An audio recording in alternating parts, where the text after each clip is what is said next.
Welcome, everyone, to the L7C Podcast. Today, we have a very special episode for y'all. Making his debut on the L7C Podcast, we have Mr. Adam Davis. How are you doing today, sir? I'm good. How about you? I'm doing well, man. I'm doing well. Welcome, your debut on the L7C Podcast. How are you feeling? I'm feeling great. I'm so glad. I've been waiting a long time coming to be on this show. So just happy to be here. And for those who don't know, Adam has a very interesting tale to get where he got today. Like he's gone through a lot, and he's one of the, if not in the top three most successful people I know to date right now. So definitely excited for y'all to hear his story. And we're just gonna get right into it. First of all, Adam, what do you do? So I model, I act, I direct, I shoot with other people. I do a little bit of everything in the creative space. That's what I do in a nutshell. So when you were growing up in Ohio, what made you want to get into this industry, like the modeling entertainment industry? So I never honestly wanted to get into modeling when I was younger. I just wanted to mainly do acting. So I did stuff at like the Columbus Theater. I did stuff in high school at Gahanna with Miss Bridges.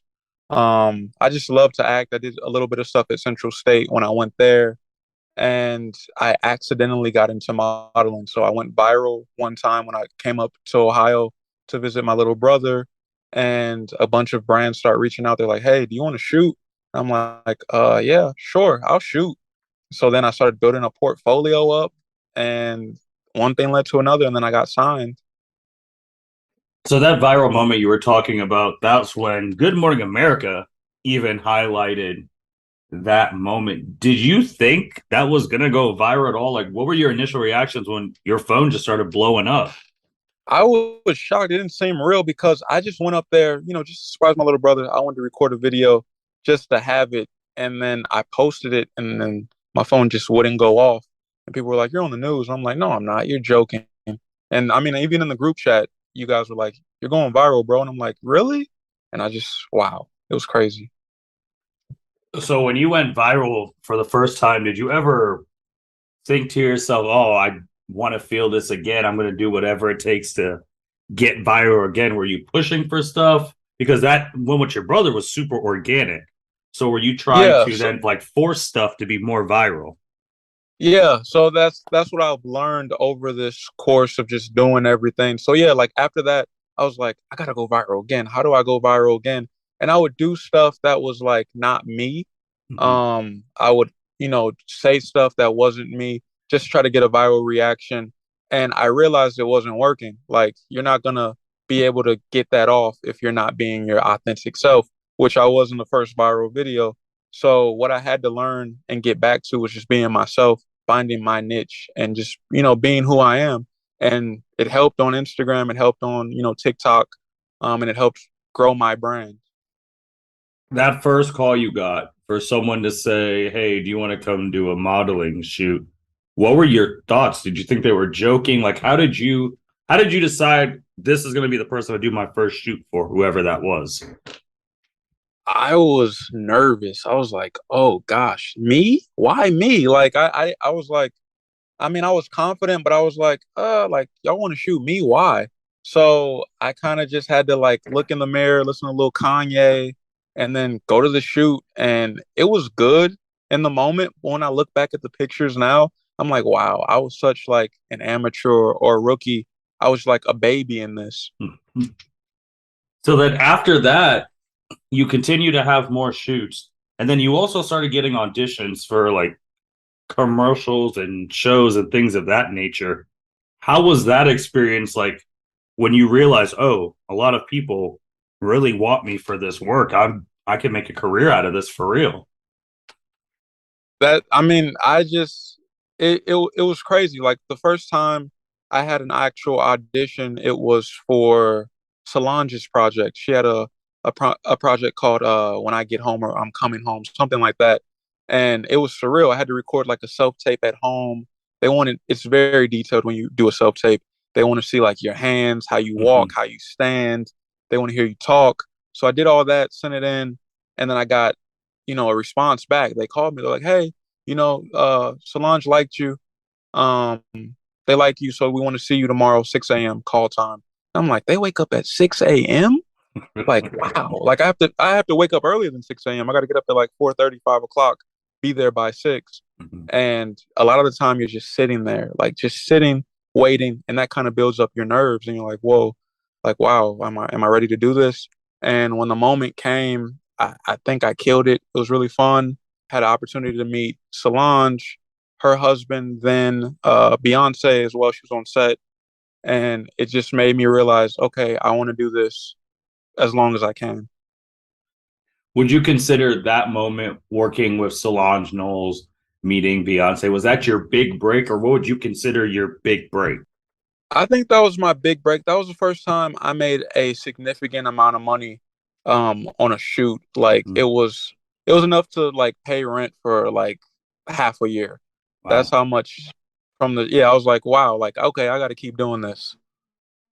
Did you ever not get a part and think, man, I don't know if I want to do this anymore? Like when you first started, were you ever second guessing if this was going to be the career for you? Yeah, definitely. Because I mean, I feel like as people, we often compare ourselves to others. So I would see friends that were signed to the same agency as me, or people on Instagram talking about, hey, I'm doing this, I'm booking that. I'm like, dang, I'm not really booking much right now. Like, is this the right field? Should I really be doing this? Should I just go back and get a 9 to 5? But what I realized in that moment is, what's for you is always going to be for you. So I had auditioned even recently, like I want to say a year and a half, 2 years ago, I auditioned for Euphoria for one of Mhm. the main characters in there. I didn't get the part. I was bummed out about it. But when the show came out and I watched the show, I was like, oh yeah, he's way more perfect for that role than I was. So sometimes we just have to, look in the mirror and be like, okay, that's not for me, but this is for me. And what's for you will always be for you. Do you do that often? Like if you don't get a part, do you watch the show or like to see who got the part? Because you've tried out for Netflix reality shows too. Do you ever just watch them? It's like, man, I could have done that.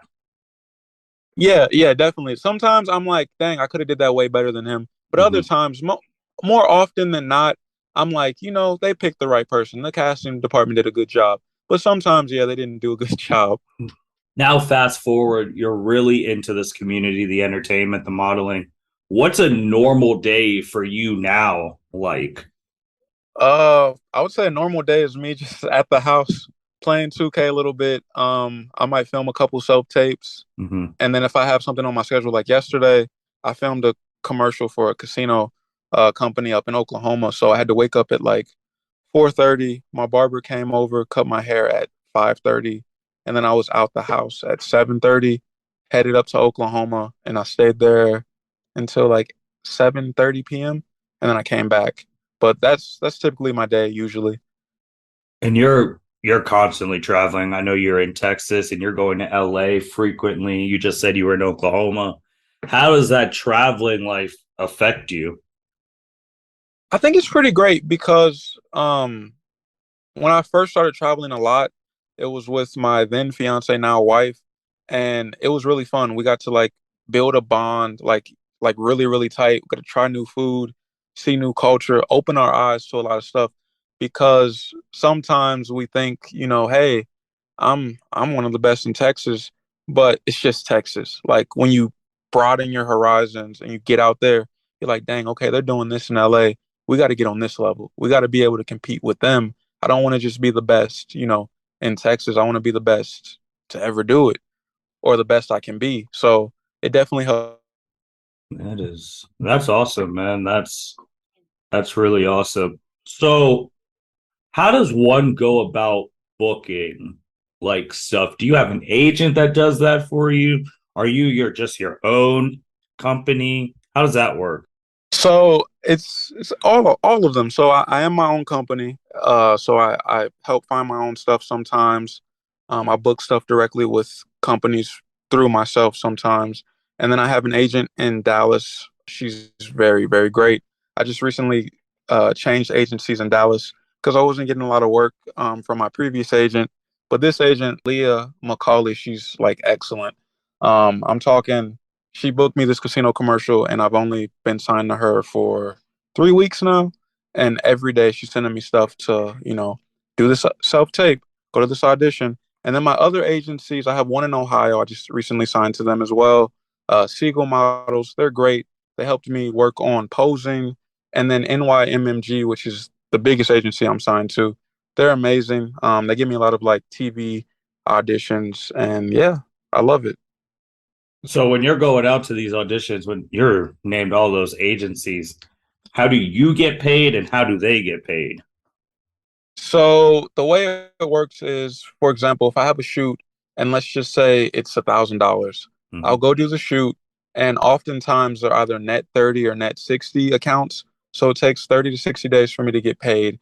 Once they send the payment, they send it to my agent. My agent takes their percentage, which is usually between 10% and 20%, and then they send me the check or they Zelle it to me.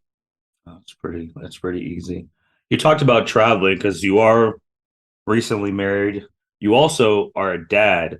So how does that affect your scheduling, how you pick projects? Because your son is at the point now where school is a thing and you're gonna have games and stuff like.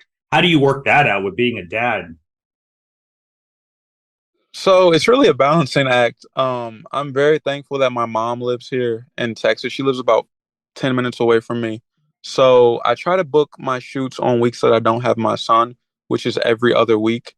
And I try to book my travel every other week as well. And then, I mean, it's pretty easy right now. I'm just interested to see how it progresses in like middle school or high school if he's playing football or basketball or, an extracurricular activity. Is he old enough to understand that his dad is on TV doing commercials, things like that? Yeah, he knows. He's actually signed to one of the agencies I'm signed to. Oh, He's wow. he's interested in doing modeling and acting as well. So it's pretty cool to watch him do something that I love to do as well. That's awesome. So Adam, when you think about, if you just think about you when you were younger, if you could give yourself some advice, and this is also advice for a kid in like Columbus, Ohio, who's going to be maybe listening to this thinking, oh, I want to be a model like Adam. What type of steps do they need to take to get to your level? Hmm. Okay, so I would say, you always want to be your authentic self. Oftentimes we try to be what other people want us to be, and usually it's not as good as if you were just yourself. So it took me a while to learn that, like, hey, just be yourself. People are gonna like you or they're not gonna like you, but at the end of the day, you want to be yourself. I would say, shoot in front of a camera as much as possible. You want to get comfortable in front of the camera. Don't look too stiff. Don't look too mad. You want to move around every time you hear the camera click. You can practice that in the mirror. You can practice it outside and just work on moving your body. And then I would say always, take advice. If someone says something, they're doing it and saying it to help you, and that's going to help you grow. I would say study some of the greats, look in magazines, see how people are posing, and just try to create your own style and just run with it. That's really good advice. I know you said the Solange thing was your biggest break. What's the biggest TV show, Netflix show you've been on? I've been on All American. That was really surreal. It's actually, I was looking at my Snapchat memories today. I filmed that exactly a year ago today. Wow. Um, I was at Warner Brothers Studios, and it was crazy. Like, I know it was COVID precautions, so we kind of couldn't talk to everybody, but Mhm. just going on that set, seeing the cameras and the screens, it made me realize, like, yeah, I want to be here as long as I can. Have you done any like motion picture movies yet? So I had the opportunity to, but I didn't. I was supposed to film this movie called Shirley in Cincinnati last year, Mhm. but the main character's son died Oh, in real life. So it kind of pushed back the timetable when they would film. So I couldn't meet that film date. So I wasn't able to do it, but I'm working on it. okay. We definitely cannot wait to see you on the big screen. Adam, as we're reaching the end, man, it's your first episode on the L7C podcast. two things. One, do you have any shout outs for anyone? And two, if people want to get in contact with you, get some tips, follow you on socials, where could they find you? Okay. So yeah, you can follow me on Instagram at onebutter. You can email me at adam@adamjabari.org. Shout out to Be Ridge because they always, show love. They post stuff in the group chat about modeling, about my stuff, and they always push me to be, pretty great. Shout out to my wife, Ashton Davis. She photographs a lot of the stuff on my page, and we just push each other creatively. Shout out to my family, and shout out to Columbus, Ohio, because, that's where I was born, and that's what helped cultivate me. Awesome. And just again to your wife is also very talented in her own right, as she is a photographer for the Dallas Mavericks as well. Yeah, she shoots the Mavs. Yes. And it's a very, very, very, very talented household in the Davis household. But with that being said, thank you everyone for listening to the L7C podcast. Thank you, Adam, for coming on, making your debut. Definitely would like to have you again in the future, getting your thoughts on where the modeling world is going, and Definitely. seeing how it evolves as we keep going and going with technology. So definitely want your expert opinion on that in the future when in your so crazy schedule. But with that being said, thank you everyone for listening to the L7C podcast. Signing out. Thank you for listening to this episode of the L7C podcast. Be sure to like, rate, review, and subscribe to the channel. Follow us on all social media platforms, and we'll be talking to you guys soon. Take care.